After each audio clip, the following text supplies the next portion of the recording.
Nice to meet you all. Integration isn't a new term, so it's not the term integration. I think we've almost kind of got desensitized over the years. And originally, when we were bringing this out, that daunting task of I've got to find a job for someone that doesn't use their hands, that doesn't talk, and quite frankly, you feel fake because you feel like, okay, well, I need to create a situation that really this person doesn't want to be a part of and really isn't going to participate in, but it'll look really good on paper, that we can say that they've got this task done.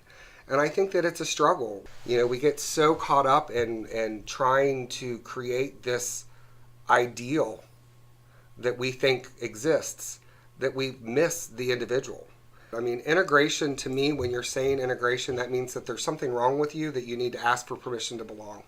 We really kind of have just come to the concept of, you know, for our guys, what support needs do they have? So it's not about a job. It's not about integrating. It's not about getting permission to be part of your community. It's just about living.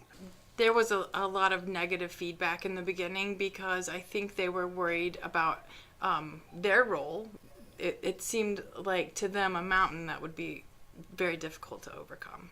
We have a process where we do a lot of sensory exploration here. We do movement exploration. We really focus on communications. So providing new opportunities, different ways to explore the world around them.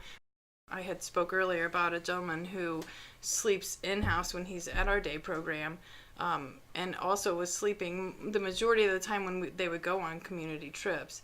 And now he's awake because we're starting to find things that he likes. So having someone stay awake for an hour may not sound like a great accomplishment, but for this individual it is. We don't do outings anymore. We do explorations. And I think the big thing is just giving people that permission to do simple things. You know, I think we all are looking for this great big headline, front of a magazine concept, and it's not there for everybody, and that's okay.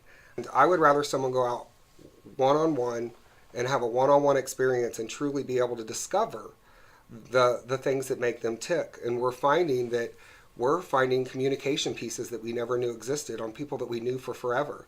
And it's because you're not with another staff member having a conversation, you're with that individual, and it's all about that individual.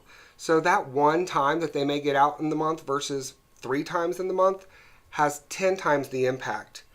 Having that one-on-one gives the staff the ability to really kind of observe somebody and study them and interact in a way that we haven't done when we were doing the group outings.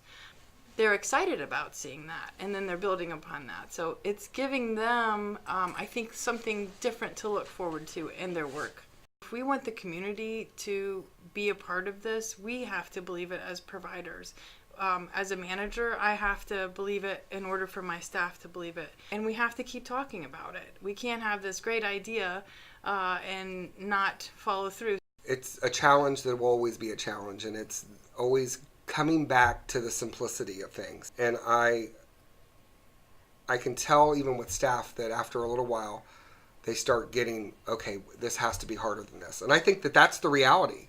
We've talked with different people from Hamilton County that are like, oh, you need to call Greg because he's got this answer. There is no answer. There is no answer to the complexities of what we deal with every day because every person is individually different.